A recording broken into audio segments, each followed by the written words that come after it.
Bueno, mga kaibigan, ito nga hong Taiwan ay nireject, mga kaibigan, yung pong deportation request para po sa isang OFW Pilipina na nagtatrabaho po doon. Ito ho'y request, itong nireject na request ng Philippine Department of Labor and Employment. Gusto nilang mapadeport yung isang OFW natin dahil daw po sa critical na pag-upload ng kanyang video labang kay Presidente Duterte. At sinabi po ng Taiwan na dapat daw konsultahin muna ng Pilipinas ang Taiwan bago sila gumawa ng anumang aksyon. Isipin mo, di-deport mo sarili mong mamamayan. Ayon ho sa Ministry of Foreign Affairs ng Taiwan, mga kaibigan, ito raw hong mga foreign worker ay nagtatamasa ng citizen treatment. Ang ganda, di ba? Gusto ba natin yung minamaltrato yung Pilipino? Siyempre, gusto natin yung nai-enjoy nila yung citizen treatment. Kung ano yung treatment o trato dun sa mga mamamayan ng Taiwan, ganun din ang trato nila. Hindi maltrato, di ba? Katulad sa Middle East. Para sa ating mga OFW, na ang ibig sabihin daw po, yung kanilang karapatan at interest ay protektado ng mga ng mga batas at regulasyon. Kasama diyan ang freedom of speech na dapat daw pong igalang ng gobyerno. Ng lahat ng bansa. Naku, matindi ang sagot ng Taiwan. Ano po? Ito mga kaibigan, ang Taiwan Foreign Ministry ay minaliit po Taiwan Foreign Ministry ay binigyan ng importansya yung batas na no person or institution in this case has the right to pressure her. Wala raw po na sino man at maging institusyon man yan sa katulad na kaso may karapatan na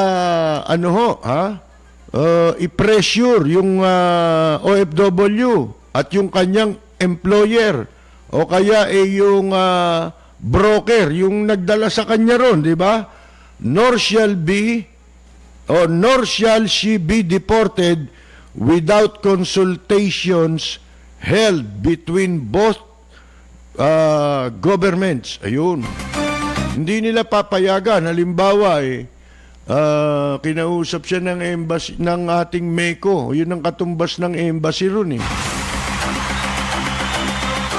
yung MECO, alam ba ninyo yan? Ano yan may kotong din dyan MECO. Kaya nga MECO yan Hindi, ano yan? Private corporation yan. Makakala ninyo. Pero yan ang tumatayong katumbas ng ating embassy sa Taiwan. Bakit? Kasi dahil yan doon sa tinatawag na One China Policy.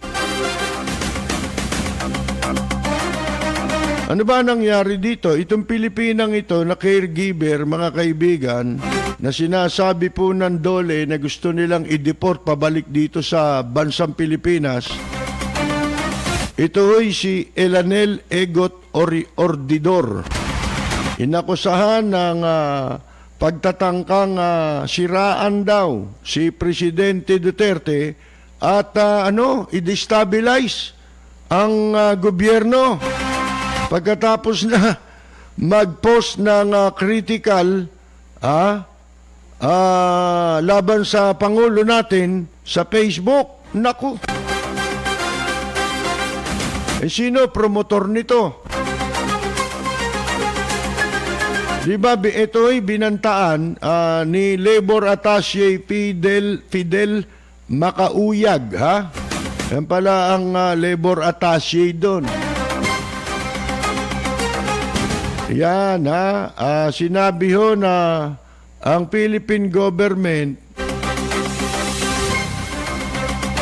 hindi raw po makakakilos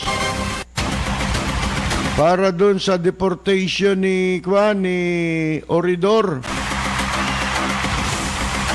Kasunod nitong sinasabi nilang violation daw ng Cybercrime Prevention Act of 2012 dahil po sa kanyang pagpo-post, ha? Tinawag nilang kung ano-ano nasty, malevolent materials laban daw kay Presidente Duterte. Sabi ni Macauyag, ang Philippine Overseas Labor Office, ito yung polo sa Taichung, ito sa Taiwan, nakipag-coordinate na raw sa broker, employer at employer ni Oridor, para siya i-deport, base ho sa bigat ng kanyang kasalanan under Philippine law. Alam nyo, yung mga labor attaché, sa pagkakaalam ko, abogado yan bali ba ngayon may mga nagtapos, di ba, na sa bar exam, pero walang sentido kumun Ang iniisip lagi, sip-sip si Presidente Duterte nga mismo, 2 beses narinig ko. Nabasa ko pala. Pero ito'y base rin sa kanyang statement, di ba, ni Presidente Duterte, na sinasabi niya, you are free to criticize the government. Di ba? Tungkol dito sa pag-handle ng COVID-19. Kasi kailangan yun dahil halimbawa may mga nangyayaring reklamo, paano mong paano malalaman, di ba? Kung wala nang nagrereklamo, kung hindi pwede. Siyempre, tapos hindi naman kumikilos, di ba? Social distancing.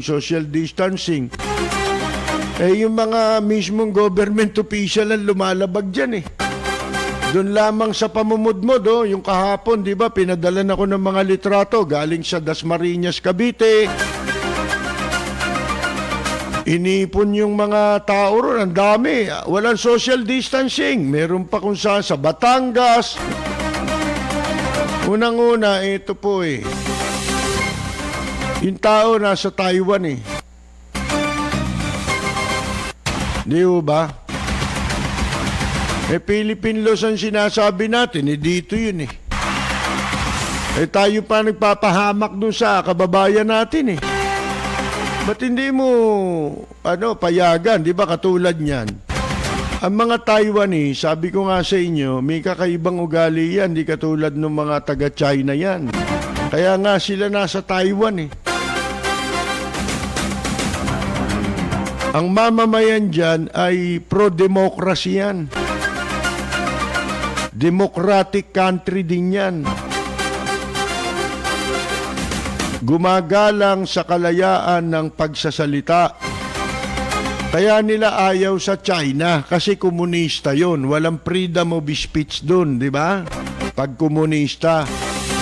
Kaya yan napunta dyan. Yan yung mga kalaban ni Mao Zedong Di ba, mga kaibigan? Tapos lalabagin nila yung batas nila. Gusto nyo? Iyan ang maganda sa dapat na matutunan dyan sa leksyon dito sa kasong ito. Huwag kang inconsistent. Dapat ang kalayaan, nasa batas yan, kay sino man ang nakaupo sa gobyerno. Dapat ma-enjoy yung freedom na yan. Kaya nga sinasabi natin sa inyo, yung pongkwan, yung freedom of speech, baka ang akala ninyo yan sa media lang yan. Kaya yan mahalaga yan, sapagkat bawat mamamayang Pilipino entitled dyan. Ultimong dayuhan, binibigyan nila ng karapatan. Di ba doon, ganun din yung argumento doon sa nangyari doon sa Dasmariñas Village. Sabi nila, inaamin ng mga otoridad na malayang makapag-exercise yung Kastila na yon ng kanyang freedom of speech. Pero yung pagmumura is another another issue, another case, di ba?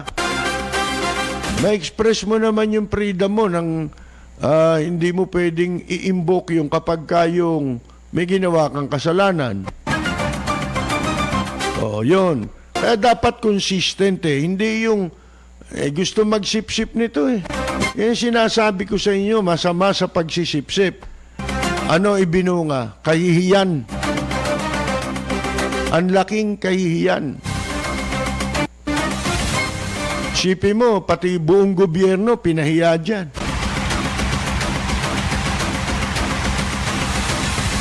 Sabi siguro, doon yung gawin niya sa inyo, dito hindi pwede yan. Parang ganun yun katumbas nun Maganda lang ang pananalita rito dahil gobyerno yung nagsasalita, siyempre. Yan ang pag-usapan natin yan, alam nyo, yung pagsisip-sip lang. Walang masama, iba yan sa malasakit, iba yan. Malaki ang pagkakaiba ng pagsisip-sip sa pagmamalasakit. Nagpapapansin. Labor attaché. Alam niyo ba kung ano trabaho ng labor attaché? Philippine Labor Office, mga kaibigan. Alam ba nitong labor ito kung ako tatanggalin ko to Nilagay niya sa hindi naman yung domestic helper ang naglagay sa kahihiyan sa gobyerno. Ito Ito si Makauyag. Bakit nyo? Hindi niya alam yung trabaho niya Alin, ako ang merong kapangyarihan, si Bakinyan, tatadyakan ko yan sa pwesto. Ora mismo. Bakit ang labor attaché, hindi yan attaché case, na binibit-bit mo. Lumalabas ngayon, ito, bagahing binibit-bit, parang attaché case din Bagay sa administrasyon ni Presidente Duterte itong damuhong labor attaché. Paano ka naging labor attaché? Hindi mo alam ang trabaho mo. Naturingan pang alam ko ang nilalagay na labor attaché, abogado. Yan ang kinatawan ng Department of Labor sa ating mga embahada. Ito mga kaibigan, ang sabi daw sa statement nung last April 25, itong si Labor Attaché, Fidel Macauyag, ang sabi niya, hinihiling niya ang deportasyon, pagpapatapon, pabalik dito sa bansa, doon sa caregiver na si Elanel Ordidor. Dahil sa di umano, tingnan nyo kung abogado ito abogadong naturingan. Kasi kung di siya abogado, wala siyang karapatang maging labor attaché.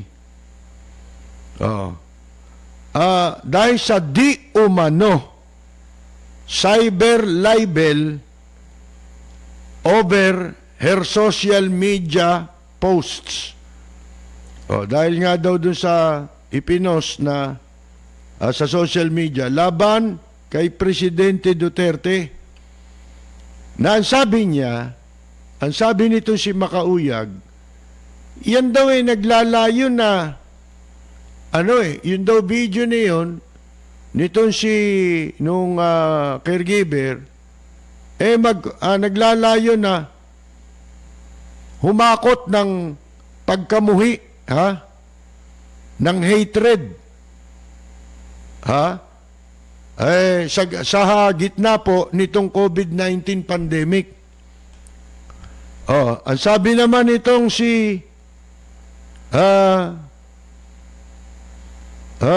ni Banayo, ito si Lito Banayo, ang pinakamataas na nakapwesto ron. Siya yung representative, na hindi na naalis doon. Kasi ang sarap maupo sa Meko, baka kala ninyo. Ang laki ng kwartang kinikita ng mga nakaupo dyan. Itong labor attaché na to, ang sweldo nito, pag bumaba sa 300,000 piso isang buwan, mahina. Ngayon, ang sabi nitong si Banayo, when I learned about the press statement issued in Manila, I immediately got in touch with the Ministry of Foreign Affairs to apologize for the wording of whatever statement it was that talks about deportation. Banayo said, naku, naghugas ng kamay. Ngayon mo lang sinabi yan Di ba? Tagal na nito, anong petsa na tayo ngayon? 1 linggo pa to ngayon, eto alam ba ninyo ang pangunahing trabaho ng isang labor attaché? Saan mang embahada, ipinadala sila o mga konsulada? Alam nyo ba pangunahin? Primary responsibility nila. Sila ang tagapagtanggol, tagapangalaga sa proteksyon at kapakanan ng ating mga kababayan, lalo na mga OFW. Tapos ikaw magpapadeport, tapos sinasabi niya, posible pa lang yun na libel. Wala ka pang pinapile na kaso wala ka naman pinail na kaso kahit pa nag-file ka ng kaso, hindi pa basis yun. Hindi ba? Para pauwiin mo siya. Nagbabanggit ka ng cyber libel na kaso, hindi ka naman nag-file. Yung sa'yo, alleged, di umano, paratang pa lang yun sa'yo Ano ba ang proseso? Alam mo yan abogado ka Kung meron ka sinasabing kaso, labang kanino man, mag-file ka ng kaso. Sa piskal, punta ka. Hindi ba? Tapos, magsasubmit pa yon. May proseso yan. Kung talagang pasok yan sa cyber libel, hindi pasok yan Freedom of speech yan Ibig mo sabihin, walang karapatan niya na pumuna. Kung meron siyang gustong punahin, kaya yun totoo, kaya hindi, ang obligasyon nyo, ipaliwanag nyo na hindi totoo, paratang niya. Ang sagot mga kaibigan akala mo may kapangyarihan siya sa Taiwan gandun lang naman siya sa Meko. Doon ka lang sa loob ng Meko. Paglabas mo ng bakuran mo ron, wala ka ng kapangyarihan doon. Sipin mo, pati batas doon gusto nyo mabaluktot? Makapagsip-sip lang kayo? Nagpapapansin yan ang sinasabi natin. Magkaibang-magkaiba yung malasakit sa pagsisip-sip.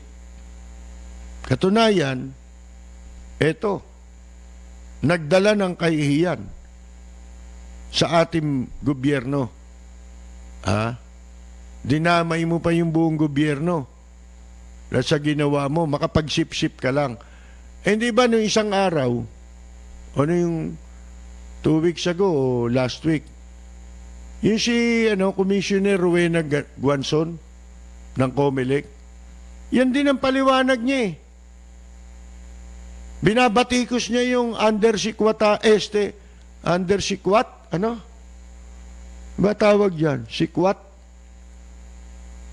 Diyan sa DENR, mga kaibigan, dahil sinasagkaan yung kalayaan ng mga empleyado na siwalat ng kanilang saloobin. Abogado rin si Guanzon eh. Tapos ang sabi, wala raw karapatan, sabi nitong undersikwa,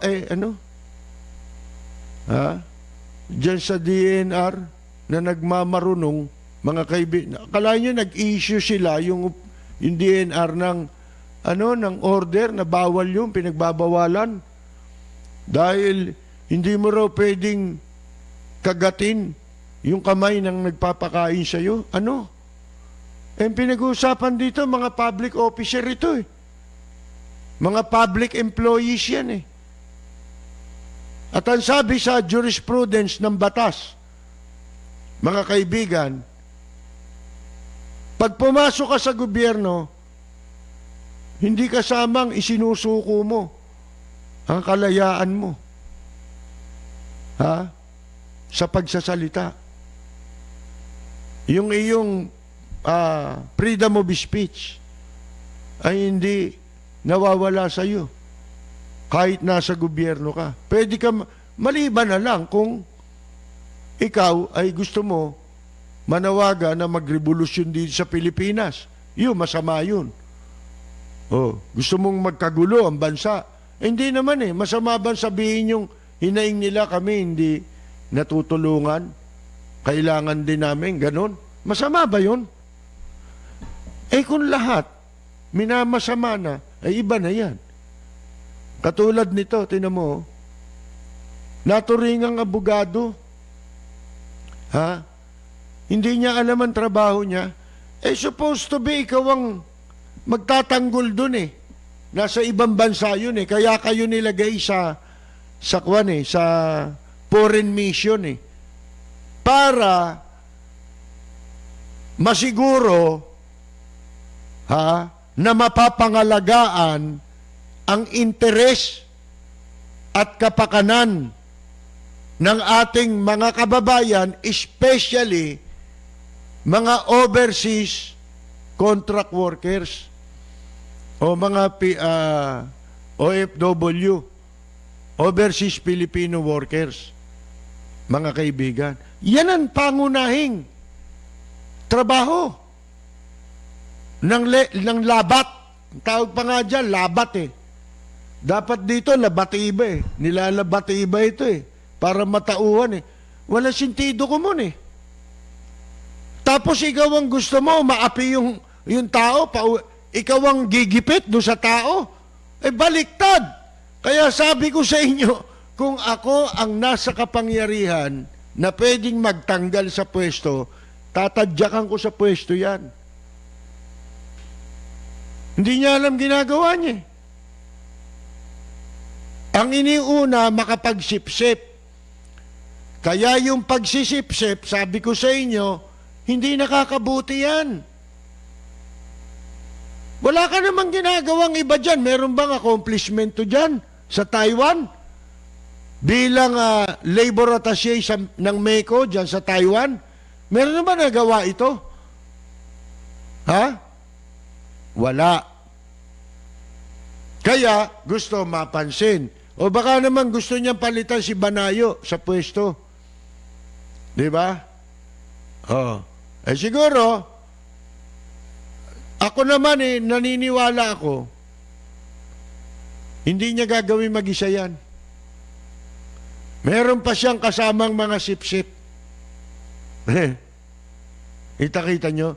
Alam nyo, hindi kayo nagmamalasakit kay Presidente Duterte. Ang tunay na nagmamalasakit, hindi mo gagawin ng isang bagay na ilalagay mo sa kahihiyan ang gobyerno. Hindi ka nakakatulong. Baliktad yun.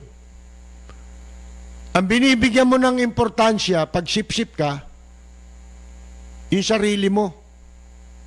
Hindi ka dapat sa gobyerno. Kasi hindi mo personal property ang pwesto mo eh. Kaya kayo nasa gobyerno, kayo mga public servant kayo. Maglilingkod kayo sa gobyerno. Ang ginagawa nyo, yung gobyerno gusto nyo maglingkod sa inyo eh. Mga kaibigan, di ba? Ganon yun eh. Hindi naman pagmamalasakit siya, yung mga nagsisipag-sipsipa na yan. Nagpapakita ng katapatan yan para lumakas ang kapit niya. Para mapabuti siya. Sa ginagawa niya, ang mapapabuti, siya lang. Personal na interest niya lang. Isipin mong, mga kaibigan, walang katapusang kahihiyan nito. Ano ang laging punot dulo? Pagsisip-sip. Kung talagang ikaw nagmamalasakit ka, pagkatapos nung mapahiya na, naglabas na ng official statement ang Taiwan, mga kaibigan, at nanindigang, hindi, may batas kami. At ang batas namin, protektado ang mga dayuhan sa mga ganyan na batas namin. Mga kaibigan, dapat, di ba pagkatapos maglabas ng statement, tinatawagan niya na yung caregiver. Tatawag niya, hello? Baliktad na. Pwede mo ba i-delete? Nung unang nag-usap sila, ang sabi nung ordidor, nung ating kababayan, i-delete niya yung video. Lumabas ang statement ng Taiwan government na tumanggi, ni-reject, mga kaibigan, ang kanilang pakiusap. Tumawag itong labor attaché ulit dun sa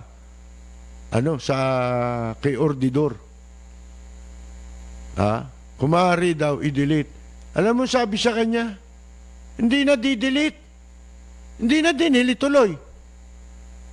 Paano? Ano pa ang function ng ikaw nasasakop ka ng parang embassy yan? Ano pangunahin na trabaho ng embassy? Sige nga. Di ba?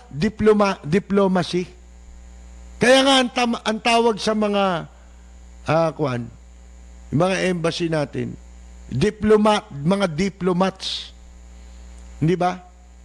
Katumbas yan ng Meko eh. Hindi ka marunong, wala kang diplomacy.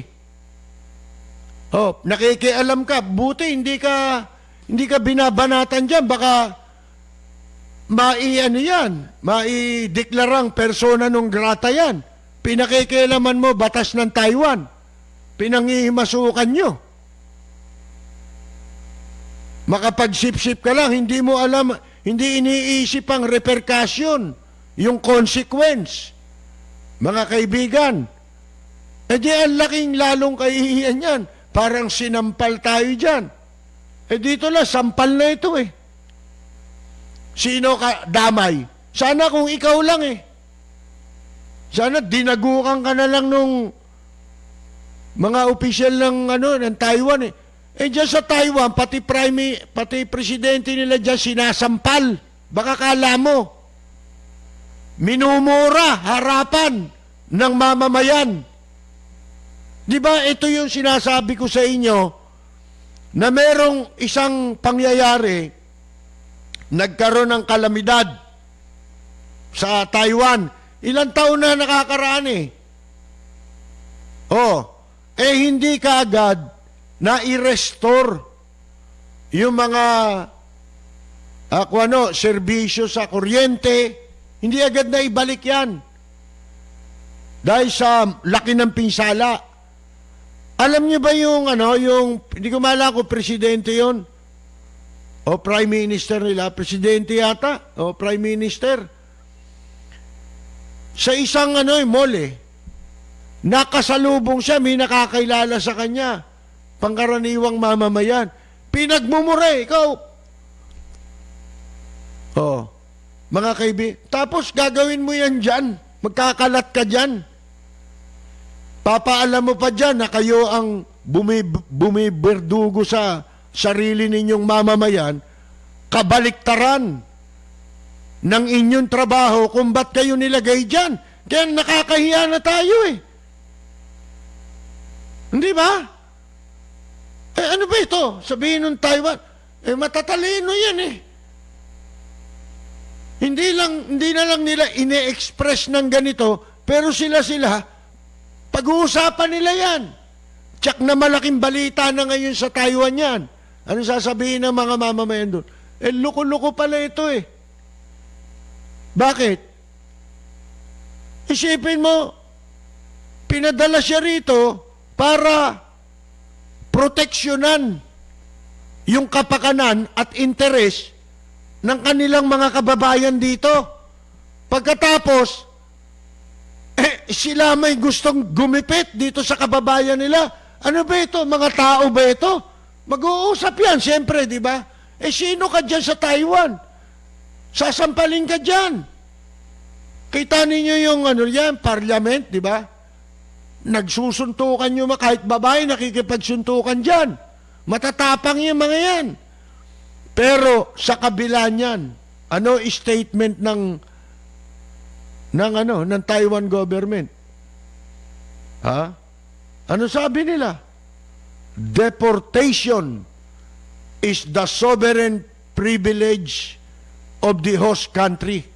Yung pagde-deport, karapatan lang yun nung host country. Alin yun? Yung Taiwan. Kasi nandun kayo. Yun ang host country mo.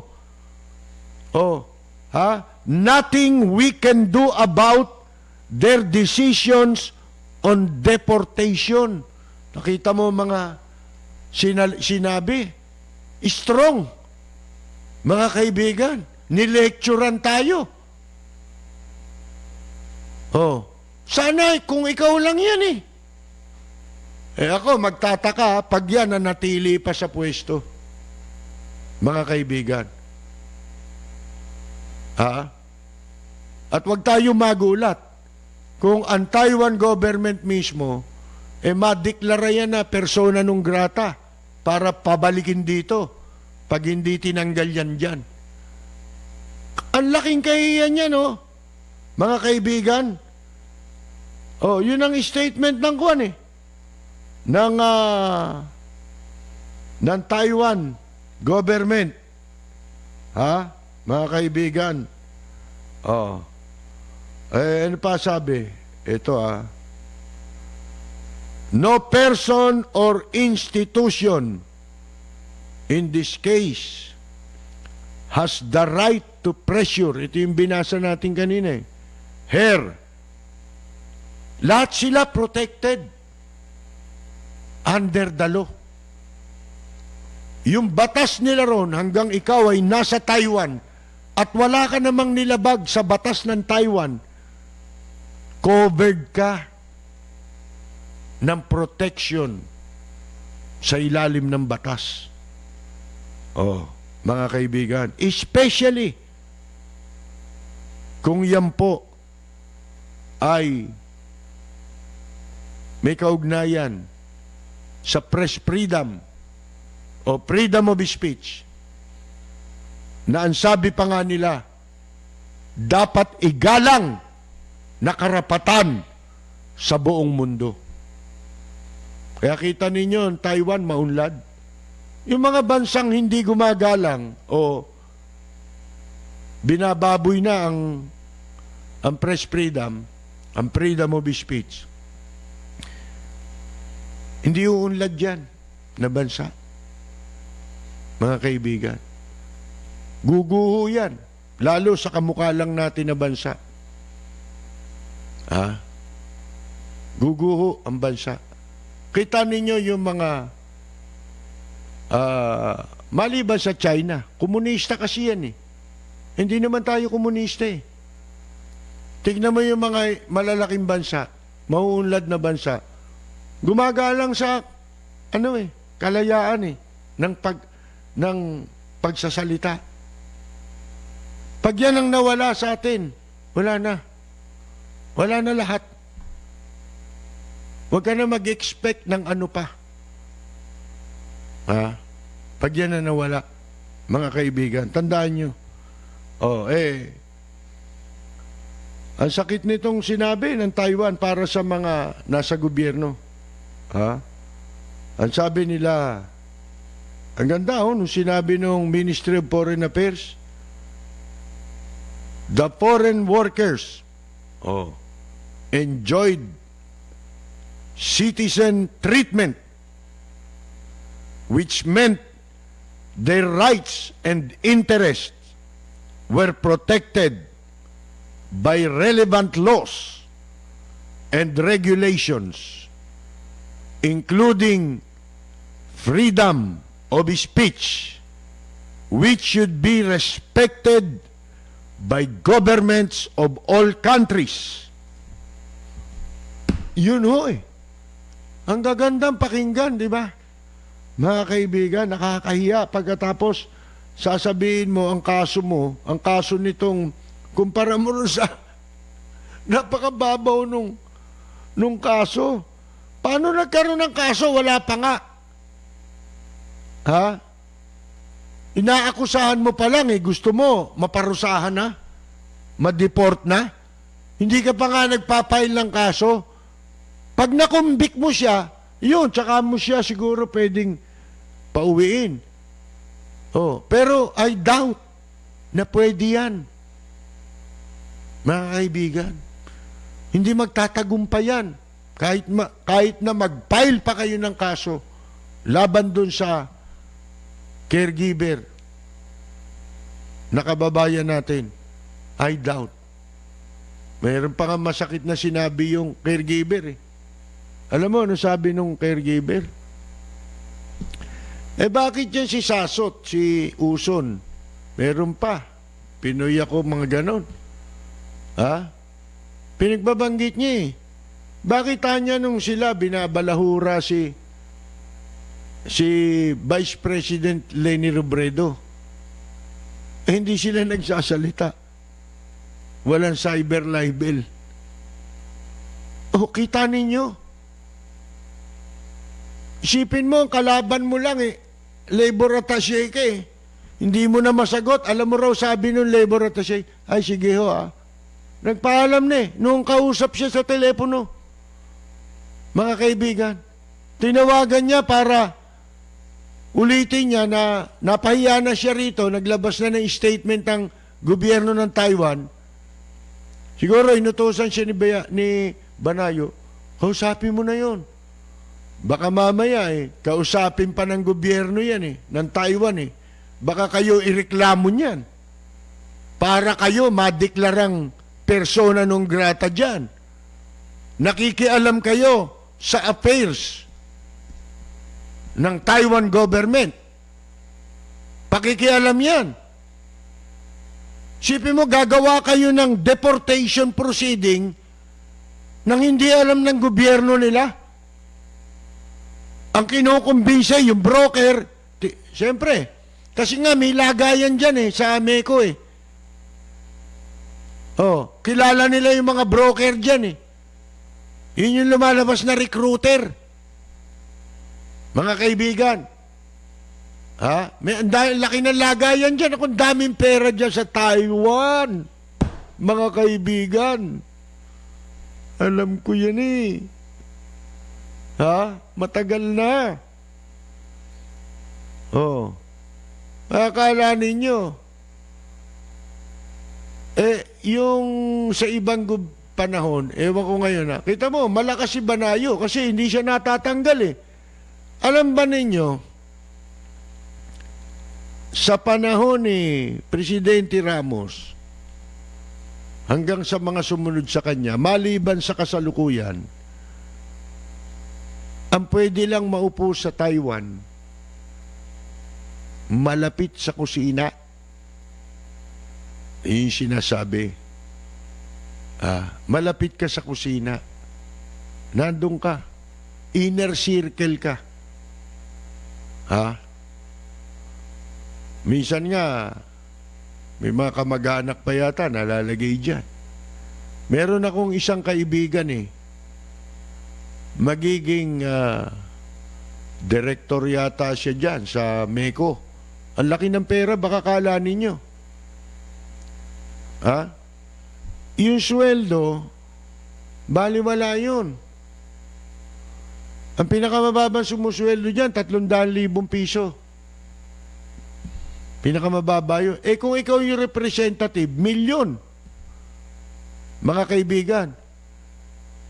Yung per dime, per gem, per dime na tinatawag dyan. Kasi board yan. Nagmi-meeting yan. Twice a month. Isa dito sa Maynila, isa dun sa Taiwan. Kaya junket yun, di ba? Pag Taiwan. Magkano ang bayad sa kanila ng gobyerno? Kinukuha sa pondo ng MECO. Bawat meeting, $10,000.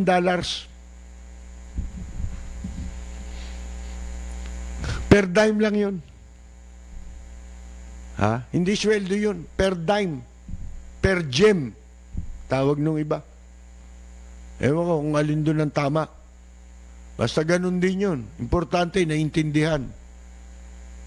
Ganyan sa mga corporation ng gobyerno.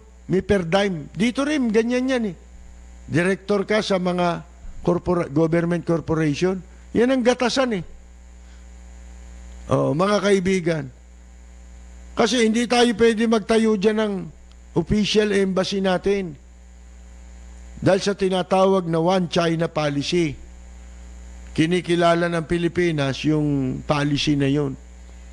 Kikilalanin mo lang yung Taiwan bilang probinsya. Parang tayo, malapit ng probinsya ng China. Gagawin nila. Tayong probinsya. Katunayan, yung West Philippine Sea, sakop na ng ibang administrative region Kumbaga, may sarili ng probinsya yan na nakakasakop dyan sa mga teritoryong inukupahan ng China.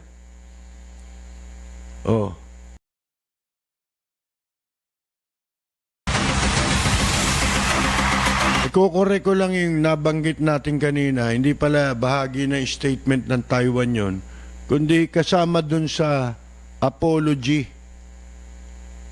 nitong si Lito Banayo.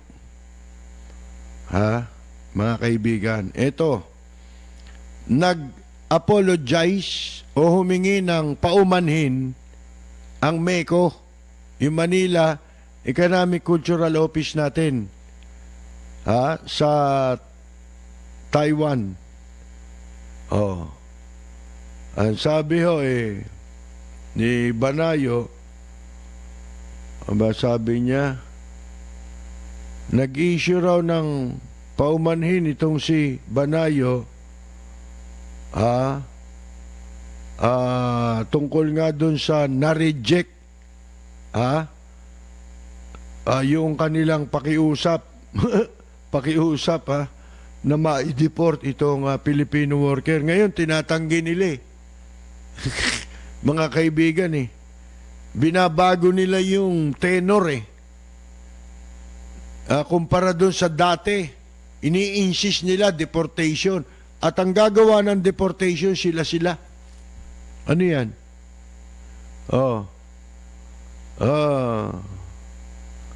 Yun. sabi raw ni Banayo, nung malamang ko niya, yung statement na yan, agad daw siyang nakipag-ugnayan sa Ministry of Foreign Affairs para humingi ng apologize o ng paumanhin for the wording of whatever statement daw mga pananalitang sinabi. Kung ako mga kaibigan alin ako Taiwan, antayin natin, tignan natin kung palalagpasin ng Taiwan yan. Di ba? Pero kung ako gobyerno, hindi ko na-aantayin ang Taiwan magprotesta o kaya maghain ng ideklarang persona non grata itong taga Meko. Kasi kung totoo sinasabi nito si Banayo, dapat siya sinawata mo yan. Alam niya yan from the very start Hindi naman kikilos yung labor attaché na yun on his own. Siyempre, may kinalaman si Banayo dyan, tsaka yung Department of Labor dito, yan si Silvestre Bello, mga kaibigan.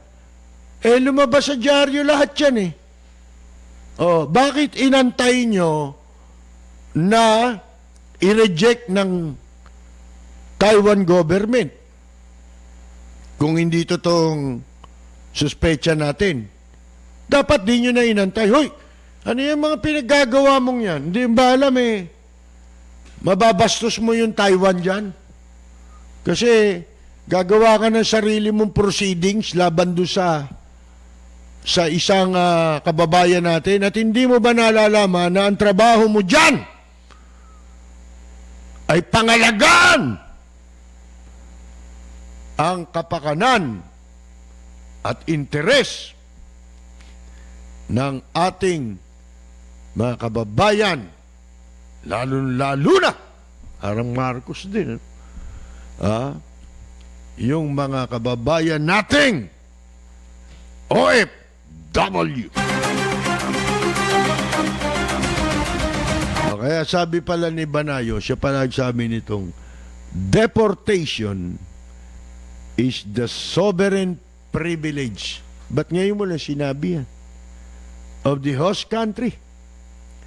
Nothing we can do about their decisions on deportation. Ngayon mo lang sinabi yan, Banayo. Natatawa ko rito kay Banayo Ito lahat ng sinamahan nito napahamak. Gumanon simula kay Vice President Doy Laurel. Ako, lintik din ang jinx sa katawan na daladala niyan. Wala sinabi si Amay Bisaya dyan Pagdating sa kamalasan.